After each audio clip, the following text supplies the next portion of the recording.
Vedare tinokuchingamidzai zvekare kune chimwe chirongwa pano paZim Facebook Secrets and Confessions. Tadzoka zvekare nemamwe mamessages. Rekedzai tibva tapinda mumamessages edu atadzoka takakubatirai.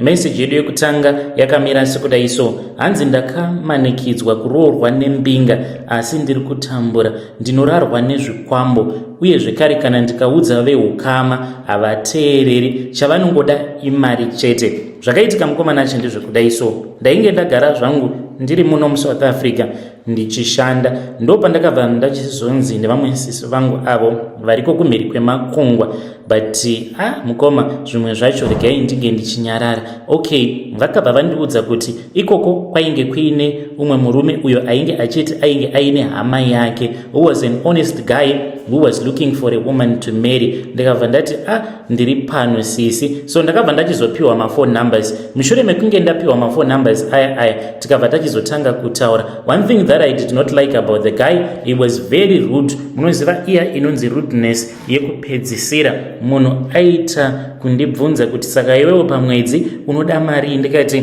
handina kana kumbogara ndakukumbira mari yako iwe zvekuti unobva wandijaja to such an extent. Even the day iro ratakatanga kusangana, mukomana acho he looked at me ndokubva atanga kudzungudza ake musoro. Ndikati kochiko, what is wrong? Apa ndainge ndichitozviudza kuti ndainge ndakaita dress to kill, akabva anditi apa ndinoona kuti I have to suffer. Ndikati why are you saying that you are going to suffer? Zviya zvekungoti ane kamwe kamutauriro kaanoita so kane kakudada mukati uye very emotionally abusive. Anyway, I ignored all of those red flags. Ndikabva ndati pano ndiri kutongodawo marriage, munhu uyu anokwanisa kutongondichengeta. Ndokubva tazoramba tichingodanana paya. Mushure mekunge taramba tichidanana akabva azoti ainge achida kundiroora. Ndikati we have been dating for less than 2 weeks, wava kutoti wava kuda kundiroora. Zviriko here zvakadaro? Because you don't even know my character.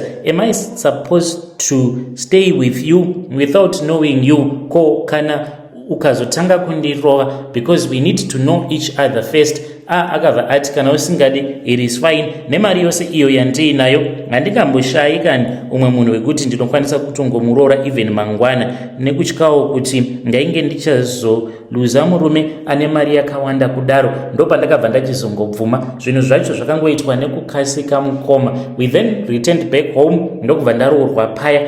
Hepano pakunochata ini ndainge ndakazviudza kuti I want a big wedding. Akabva ati zvekuchechi haadi kuita zvekuchechi, does not believe in Christianity. Zvikati iye ane chitenderowo chake uye zvekare he respect his ancestors. Zvadaro mukomana acho ndo apo patakabva tachizongoita a private small wedding, tikabva tachizodzoka zvedu kuno kuSouth Africa. Aiwa kugara, ndakagara zvangu zvakanaka. Matambudziko angu paakazotanga, this was after he had told me kuti ainge achifana kuti ange achizoenda kuNigeria. Ndikati wow, muda kuenda kuNigeria kunoitei? Akabva ati for my business meetings, but akazoti ava ikoko mukoma.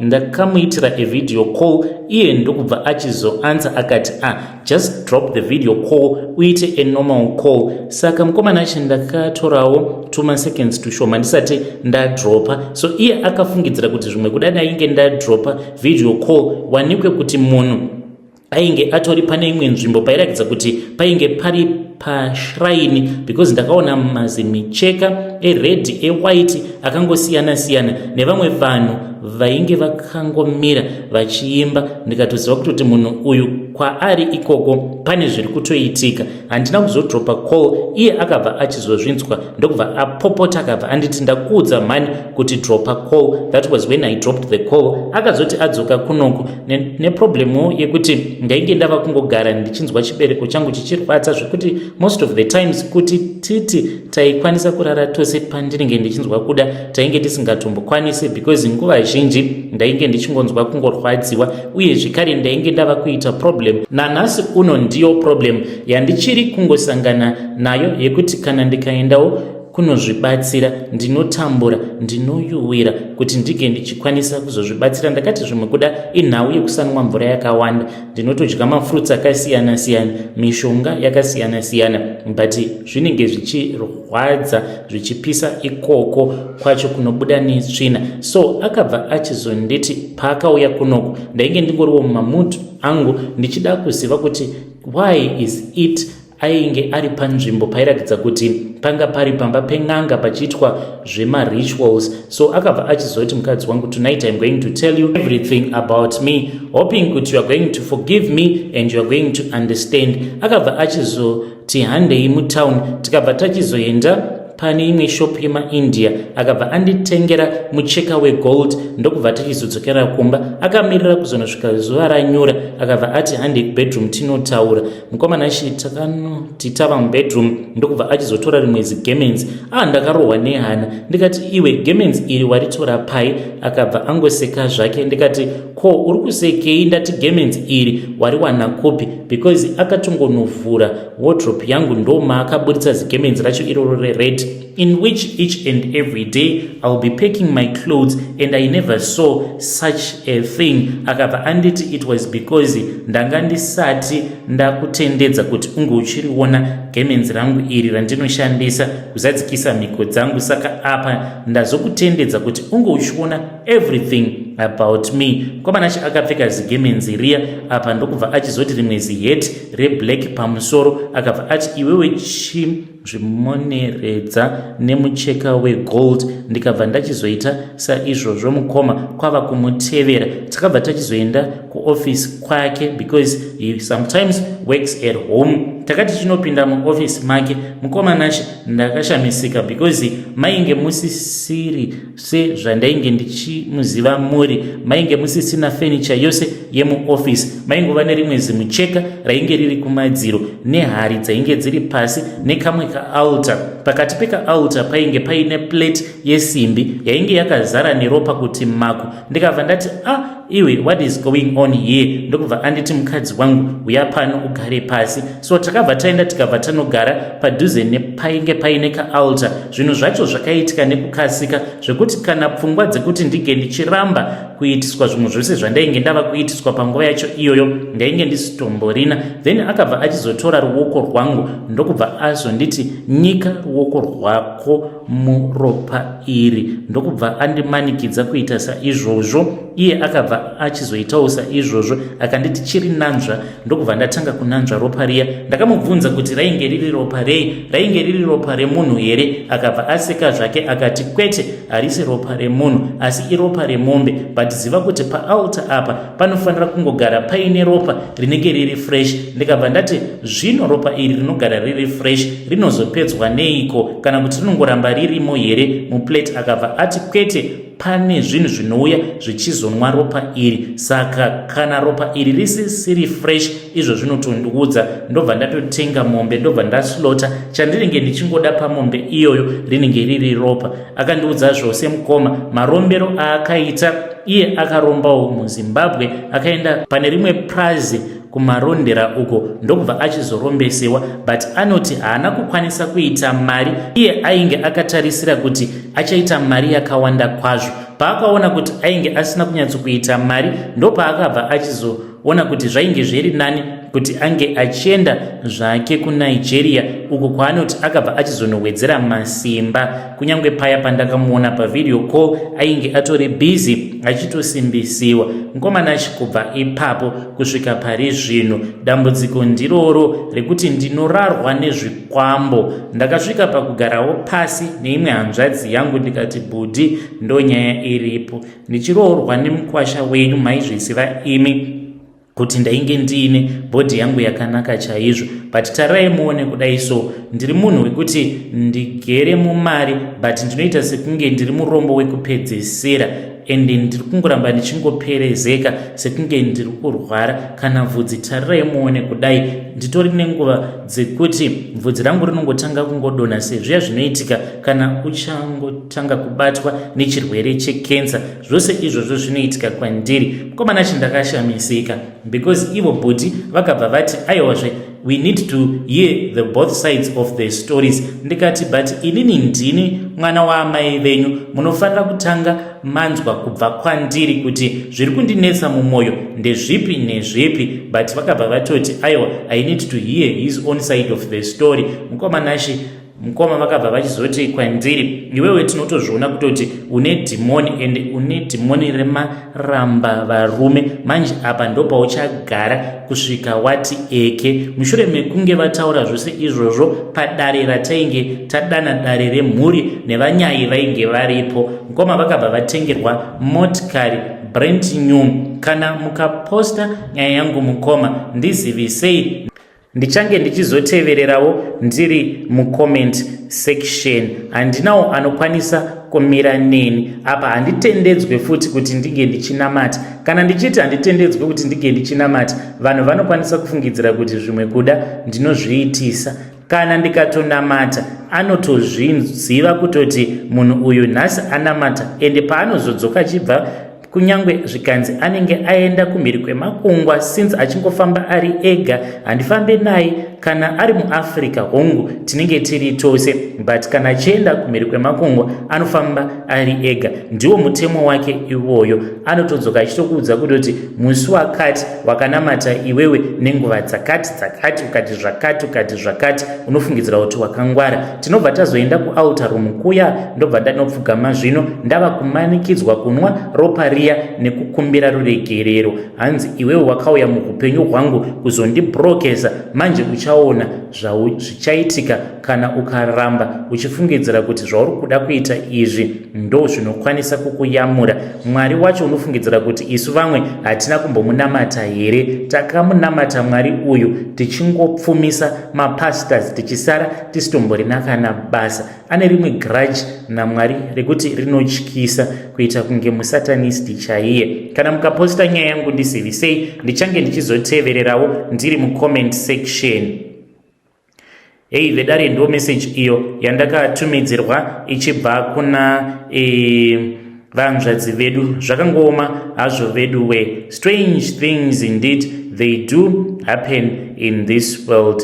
Ngatizamei kuti tinge tichitaura navo vanzvadzi vedu ava mucomment section.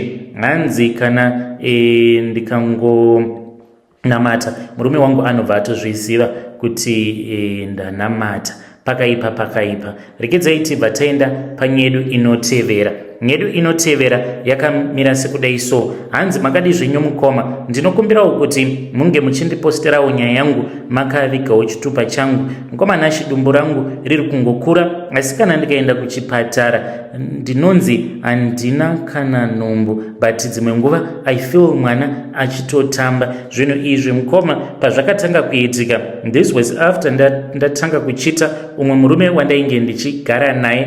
Ndakatanga kugara naye murume uyu mugore ra2014, but ndakabva ndaona kuti munhu asitomborina kana plan, munhu asitomborina kana plani neupenyu. Tainge tichingoshanda tichingozvigarirawo mulocation, but tichingokwangwaya, tichingotenderera from one place to another. Saka mulocation imomo matainge tichigara, vanhu vazhinji vaitongotembawo nezvimwe zvimaprazi apa. Waitofamba about 1 to 2 hours kuti unge uchisvika kumaprazi ikoko. Apa wobva wangoshanda zvimazuva zvimashomanana zviya zvekungotiwo so long usazongofawo nenzara, ndo zvainge zvichiitika ipapo. So ndakambotanga ndichazviudza kuti zvichanaka until mugore ra2022 ndo pandakabva ndachizosangana noumwe murume. So takangosangana zvedu, akabva andipfimba, ndikangotorawo mafone numbers ake akatora angu, but aiti kana akataura neni ndaibva ndatongomudelita hangu,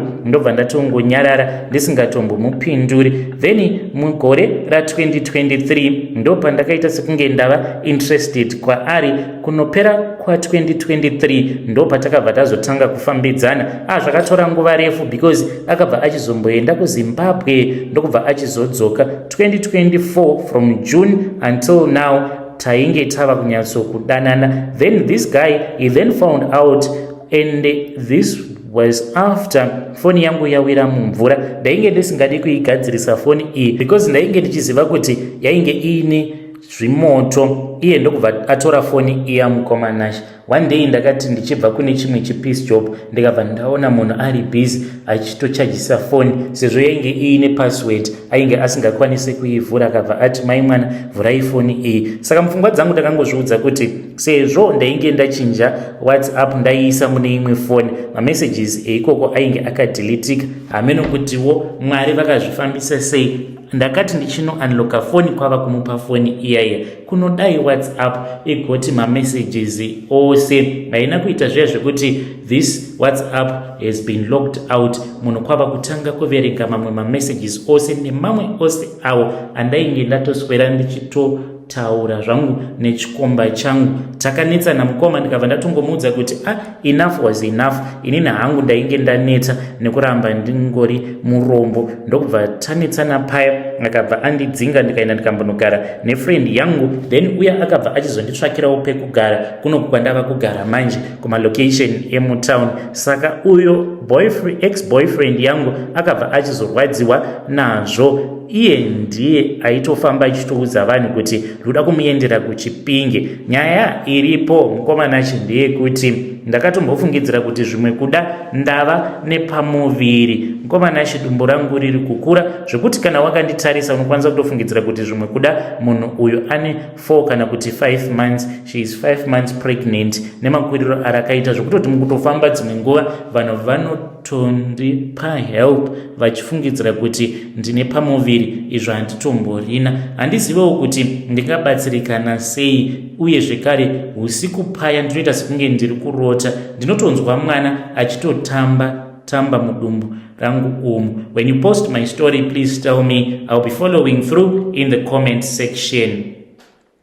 Hey, vedare ndo message iyo yandakatumidzirwa ichibva kuna vanzvadzi vedu avo. Zvakangoma hazvo vedu web. Strange things indeed they do happen in this world. Pakaipa. Murikidza tibva taenda panyedu inotevera. Nyedu inotevera yakamira sekudai so. Hanzi makadi zvenyu mukoma, ndinokumbirawo kuti muge muchindiposterawo nyaya yangu makavikawo chitupa changu. Ndinoda kureururawo kuti ininiwo ndine gondwa vaturika iro randakasiyirwa nababa vangu, saka iro ndiro rakasarudza inini kutaura kudai ndinorara nehanzvadzi dzangu. Zvino ndanga ndichitsvakawo munhu anokwanisa kundibatsira because handichadi kuramba ndichingorara nehanzvadzi dzangu because ndiri kuvakanganisirawo mamarriages avo. Hanzvadzi dzangu vanhu vaya vekuti havatobvumi kutongwa nemurume, not because ndo zvavari, asi inhau yekuti ivo chavasingazivi ndechekuti vanoramba kutongwa nevarume vavo because inini ndini murume wavo. Ko mukadzi angagotongwa here, angagobvuma here kutongwa nemurume asiri wake? Saka ndanga ndichidawo kuzorodza hanzvadzi dzangu because dzinoti kana dzikanetsana nevarume dzimwe nguva, kana dzikarambana nevarume paya uchitofungidzira kutoti zvapera, but unozotanga kunzwira zvekare vana vaamai vako tsitsi vava kudzokera kuya kwavanenge vakabva. When you post my story, please tell me, I'll be following through in the comment section. Hey, vedare ndo message iyo yandakatumidzirwa ichibva kuna mukoma vedu. Hanzi ndine mushonga wegondwa wandakasiyirwa nababa vangu. Pakaipa. Hanzi pari zvino chandava kungoda chete ndechekuti ndige ndichisunungurawo vana vaamai vangu. Ngatisanganei zvekare mune zvimwe zvirongwa zvinotevera.